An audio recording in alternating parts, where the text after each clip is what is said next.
یہودی نے کہا نہیں، اس نے جان بوجھ کر مجھے کوڑا مارا، کیونکہ میں اس کے سامنے آ گیا تھا اور اس نے کوڑا میرے جڑ دیا ہے۔ قاضی شرح نے اپنے پیشکار سے پوچھا، یہ شخص یہ کہہ رہا ہے کہ کوڑا جان بوجھ کر مارا ہے، تم کیا کہنا چاہتے ہو؟ اس پیشکار نے کہا میں نے جان بوجھ کر نہیں مارا ہے۔ قاضی شرح نے کہا گواہ لاؤ۔ اب اس بات کی گواہی کون دے گا کہ جان بوجھ کے مارا ہے یا دھوکے سے لگ گیا؟ دلوں کا حال تو اللہ ہی جانتا ہے نا۔ اب اس بات کی گواہی کون دے؟ قاضی شرح کا درباری گواہ پیش نہیں کر سکا، صرف اتنا کہتا رہا کہ میں نے جان بوجھ کے نہیں مارا، اور یہودی یہ کہتا رہا کہ اس نے جان بوجھ کے مارا۔ بالآخر گواہ پیش نہ کرنے کی وجہ سے قاضی شرح کی عدالت جو فیصلہ سناتی ہے اس نے ہزاروں یہودیوں کا دل جیت لیا۔ فیصلہ یہ سنایا جاتا ہے، آئے میرے پیشکار تم گواہ پیش نہیں کر سکے، یہودی اپنے دعوے میں سچا ہے، اور تم اس بات کا اقرار کرتے ہو کہ تمہارا کوڑا یہودی کے لگا ہے، لہذا یہودی کی بات کو سچا مانتے ہوئے اب تمہارا کوڑا یہودی کو دیا جائے گا اور تمہیں اسی کورٹ میں باہر کھڑا کیا جائے گا، اور اس یہودی کو میں حکم دیتا ہوں کہ جتنی زور سے میرے درباری نے، میرے پیشکار نے تمہیں کوڑا مارا ہے، یہ ایک کوڑا تم میرے درباری کو، میرے پیشکار کو بھی اتنی زور سے مارو۔ یہودی اٹھتا ہے اور وہ کوڑا اٹھاتا ہے اور کوڑے کو ہوا میں لہراتا ہے اور پوری طاقت کے ساتھ قاضی شرح کے پیشکار کو ایک کوڑا رسید کرتا ہے، ایک کوڑا جم کے مارتا ہے۔ قاضی شرح کہتے ہیں بدلہ پورا ہو گیا۔ میرے پیارے ساتھیوں ذرا غور کیجئے کہ کیسا عدل تھا، حکومت ہماری، سلطنت ہماری، امیر المومنین علی۔ کہا جا سکتا تھا قاضی شرح وہیں بیٹھے تھے، وہ بھی کہہ سکتے تھے کہ میرے درباری نے آج تک کسی پر ظلم نہیں کیا ہے، وہ جان بوجھ کر مار بھی نہیں سکتا ہے۔ ہاں بہت سے مسلمان بھی یہ کہہ سکتے تھے کہ نہیں، قاضی شرح کا یہ درباری کبھی کسی پر ظلم نہیں کرتا ہے، اس نے جان بوجھ کر نہیں مارا ہے، دھوکے سے لگا ہے۔ لیکن انہوں نے کہا دلوں کا حال تو اللہ جانتا ہے، میں یہ کیسے مان لوں اور یہ کیسے کہہ دوں کہ دھوکے سے لگا ہے؟ ہو سکتا ہے کہ اس کے دل میں ہو اور اس نے جان بوجھ کے بھی مار دیا ہو، میں کیسے گواہی دے دوں؟ کسی نے جھوٹی گواہی نہیں دی۔ اس بنیاد پر قاضی شرح کے درباری کو بھی ایک کوڑا مارا گیا۔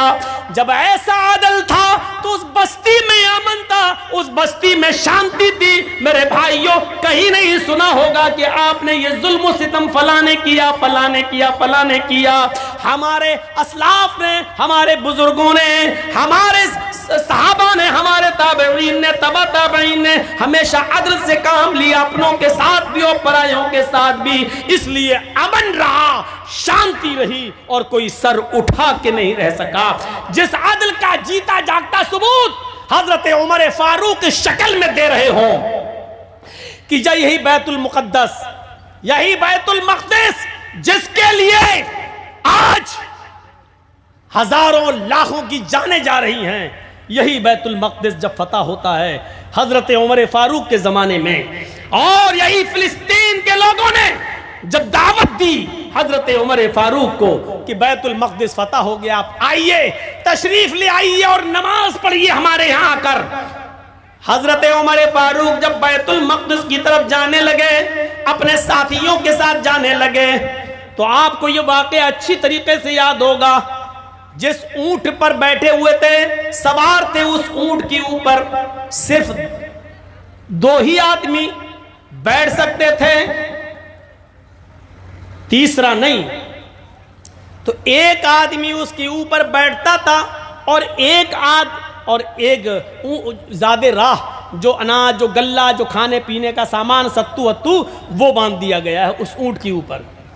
2 لوگ جا رہے ہیں، 2 لوگ، ایک تو حضرت عمر ہیں اور دوسرے ان کا غلام ہے۔ بس ان 2 لوگوں پر مشتمل یہ قافلہ مدینے سے رخصت ہوتا ہے اور بیت المقدس کی طرف جا رہا ہے۔